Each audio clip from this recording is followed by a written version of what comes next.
Good day and welcome back to another DBZ Dokkan Battle video. In this video we're going to be taking a look at the Extreme Z Awakening for the TEQ Trunks Kid that has come to DBZ Dokkan Battles. This is TEQ Super Saiyan Trunks Kid Mustered power, and he is a Kamehameha lead of 120% or a tech and physical type lead of He plus 3 HP attack and defense of 90%. He greatly raises attack for 1 turn on his super attack, whilst raising allies' attack by 40%. He has attack and defense of 180% and reduces damage received by 50%. He gets an additional attack of 120% and an additional damage reduction of 30% when performing a super attack if there's an ally whose name includes Goten or Krillin, youth excluded, attacking in the same turn.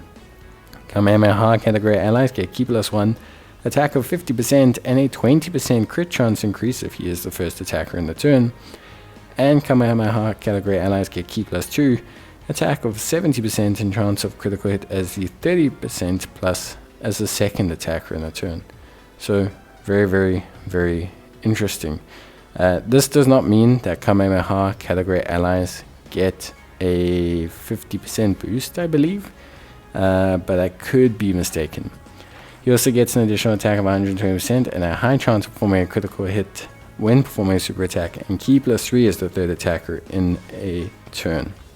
So it's not that he's giving a 50% or 70% attack boost, at least not from what I understand.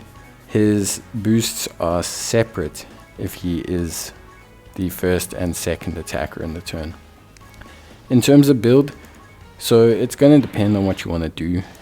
Technically speaking, obviously additionals can help him by boosting the rest of the rotation's attack. This obviously is something that's quite viable. For me, in terms of his hidden potential system, you'll see I've built some crit, and this still feels the correct build to me. They do, him and Goten, hit some very nice attack stats. And so from that angle, I think the crit helps him the most, as it pretty much enables him to really make benefit out of those crits and those attack stats. Of course, if you want to go a full pliable defensive build, then you probably want to look at going evasion and additional, prioritizing additional. You'll get double defensive stack raises in terms of greatly raising attack, and you'll also be able to get the additional boost from the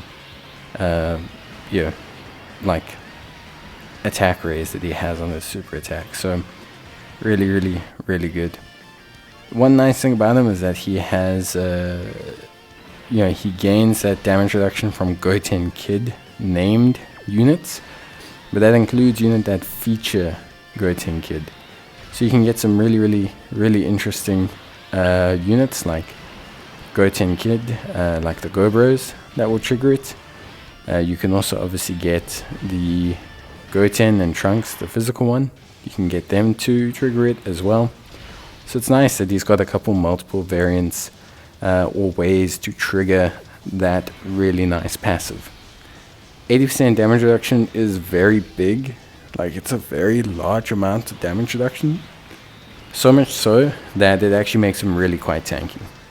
One thing to bear in mind is that he will only have 50% damage reduction until he fires that super. Doesn't mean he's not tanky, it's just a very big considerable difference. Additive damage reduction is very different to things like layering on super attack effects.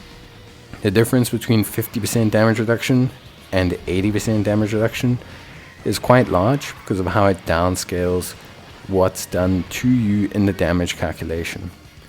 So it's not to say that he's not tanky at all, but it's just to say that he definitely has a huge difference between how he can tank before that extra 30% and afterwards. He's essentially 10% off becoming Golden Frieza if he is activating that 30%, which is big. That's not a small amount of damage reduction. It's definitely a sizable chunk of damage reduction. Now, defensive stat wise, that still matters, and he's good, hitting over 200k defense in the right conditions. Very nice, of course. And in terms of attack stat, very good as well. Hitting 10 millions, 12 millions, and you could scale even higher if you put him in the third slot.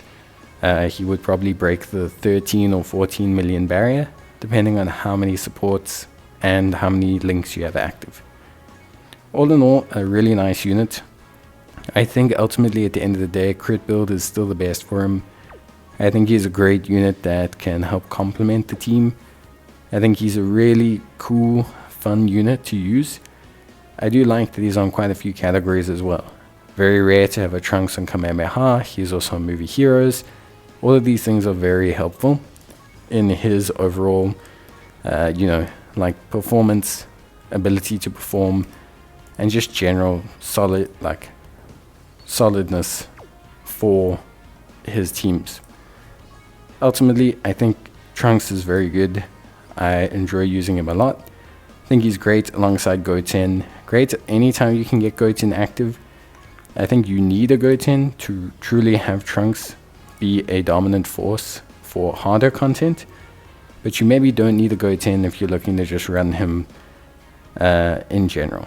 The difference between his damage with Goten on rotation is massive though, so just keep that in mind. All in all, a great EZA, and I think it's awesome.